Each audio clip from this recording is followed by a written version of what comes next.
What's up, guys? It's Flossin. And yes, I'm back again to slander Soldier Zero Anby. Dingle Bob and Anby Nation are not going to be happy about this one. Boo! So, I got a lot of feedback from my previous video about Samby. Like 850 comments feedback. Some good, some bad. Some people telling me to keep myself safe. That was mostly Twitter though. But overall, a ton of people saying they don't agree with the points that I made that make her the worst agent. And honestly, I can totally agree with that take. The last video was really just an add-on to things I've already addressed publicly about Samby. But if I had to put everything together in one video, it would have been a lot clearer why I don't think she's good. So today, I want to clear the air from the very beginning, because I'm not just doom posting to doom post. There are actually more things that make this character really bad. I just didn't want to harp on them too much because it makes me look like a doom poster, and I don't want to doom post this agent. If you guys enjoy discussion videos like these and you want to see more, be sure to drop a like and subscribe. It's completely free and lets me know that you enjoy this type of content. Now, with formalities out of the way, let's talk games. Alright, Samby doom posting part 2. I'm really hoping I don't have to make a part 3, but let's be real, even after clarification, this probably isn't going to be the end of it. The first thing I want to do is clear the air about the original topics from my first video, Thundersmite and Aftershock.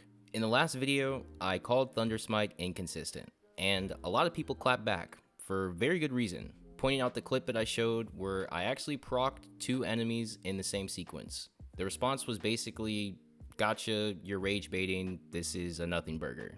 But here's the issue. If you freeze frame that very same clip, you'll notice that 2 enemies did not get Thundersmite at all. Why? This is because of how Anby's targeting and mark consumption works. Here's my tinfoil hat theory. I think Anby has a proximity circle around her when she dashes. Any enemy inside that circle can have silver marks consumed, regardless of whether she actually dashes into them. That's why you end up with these weird inconsistencies. Mobs left with 1 or 2 marks, while she jumps to the closest target instead of chaining the way that you would expect her to. So yes, I'll admit, I used a bad example last time, and I didn't explain it very well. But the problem is still there. Thundersmite is inconsistent, unreliable, and it punishes you for using her kit in an actual mob scenarios like Shiyu Defense. Now, second thing is Aftershock. This is one people came at me the hardest for. I got a ton of comments saying Aftershock isn't a dead mechanic, you don't know what you're talking about, stop rage baiting. Okay, so let me ask you this open-ended question. What is the difference between regular damage in Zenless and Aftershock damage in Zenless? Because from where I'm standing, Aftershock is just a sticker. It's just regular damage with a label slapped on it. And the only reason that label exists to me is so that someday a kit can finally say, this agent buffs Aftershock damage. That's not good, that's not depth, that's not a mechanic. Now, let's compare it to Rupture, our newest class. If I ask you what Rupture agents do, you can easily answer, 1, they use sheer force damage, and 2, they ignore enemy defense. Simple, clear, defined. Now, ask the same thing about Aftershock agents. What do Aftershock agents do? Exactly. They just deal normal damage with a tag. That's why I called Aftershock a dead-end mechanic. It doesn't create identity. It doesn't change the playstyle. It just opens the door for Hoyoverse to start selling things like Trigger's W engine, which only works with electric stun Aftershock agents. That is a terrible design choice. And if Aftershock is just meant to be a mechanic that means this character does an off-field attack, then cool. After Seed and Orpheus come out, I am never pulling an Aftershock agent again, unless they add something else to this mechanic that makes it more interesting, because right now, it is not interesting at all. Okay, those were the main 2 things I wanted to clear up. Let's move on to the older problems that I didn't touch on as much. The first thing is Anby's EX special.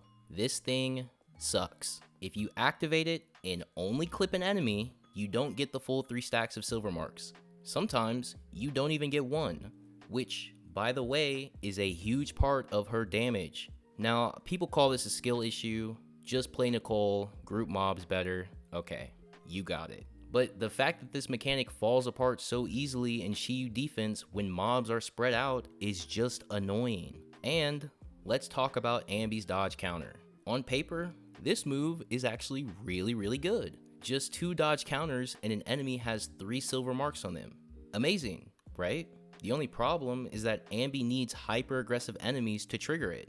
But that's fine, right? I mean, we've had a couple bosses come out that are pretty aggressive. Take Jane Doe for example. Jane's super aggressive, and Anby benefits in that fight super well. Oh wait, Jane's weak to physical, not electric. Oh damn, that's unlucky. Okay, well, at least we have Pompey. He's not as aggressive as Jane Doe, but he's pretty aggressive, you know, that should work in Anby's favor. Oh wait, Pompey's resistant to electric, and he's weak to fire? Oh, damn, that's unlucky. Okay, well, we got Heretic Jester, you know, the new clown guy. He's not that aggressive, but hey, at least he gets stunned when you trigger shock on him, right? Anby's electric, she can trigger shock. Oh wait, trigger shock. Oh, so you're telling me that I should just bring Yanagi instead because it makes my life easier. Ah, I see. Does anyone else see the problem here? Since her release, Anby hasn't gotten a single boss that actually works in her favor. Sure, I'll throw her a bone and say Typhon Slugger, but everybody works against Typhon Slugger. I've seen this boss blow up against Evelyn at 60k points and he's resistant to fire. Like, bro, please. And then there's Palakis, the boss that was literally introduced with Anby's release. But it's not even one boss, it's 2 bosses fused into one fight. When they released in 1.6, sure, they were weak to electric, but then they got changed to ice and ether. And keep in mind, Anby is at her best in a 1v1 matchup because of how her kit works. So what does she get? A 2 boss fight where neither weakness lines up with her anymore. That seems like perfect design to me, I don't know. And as each patch goes on, bosses keep getting more mechanics, more HP, more resistances, making matchups more and more important. And every time, Anby just gets nothing in her favor. And again, this isn't her direct fault, but it just makes me ask, why would I put myself through the stress of forcing her when other agents can do the same job with less effort, better matchups, and way less headache? Look, I swear I'm not trying to doom post this agent. I was actually more excited for Anby than almost anyone else when she was announced in 1.6. It's why I made a video crying about Soldier 11 not having any teammates. I love Anby's personality, I love her design, and I want to love her gameplay. But she just drops the ball on too many things. Hopefully this video gives better clarification on why I think she's the worst limited agent by far. I should have put all my thoughts together in one video. Again, that's my bad. If you still want to call me a rage baiter and a doom poster, then okay. I just have one thing to say. Soldier Zero Anby is terrible. She's horrendous. She's absolute trash. And I can't wait to replace her with the Foot Girl next patch. She's gonna be sitting on the bench forever. But yeah. I think that's enough yapping out of me. Guys, if I'm a doom poster, it is what it is. If I'm a rage baiter, it is what it is. At the end of the day, I'm just a chill guy who wants one of my favorite agents in my favorite faction to actually be good, or at least be on the same caliber as the other agents that came out in her release. Now, I know there's a lot of things that I said in this video, and because of that, this whole thing has me really curious. What do you guys think? How do you feel about Soldier Zero Anby now that I've cleared the air? Do you still agree? Do you still disagree? Or do you think I'm just rage baiting and doom posting? Let me know in the comments down below. Also, big shout out to my Discord boosters and YouTube members. You guys are the ones that make these videos possible, so thank you. But until next time, happy gaming, and may your pulls be ever in your favor.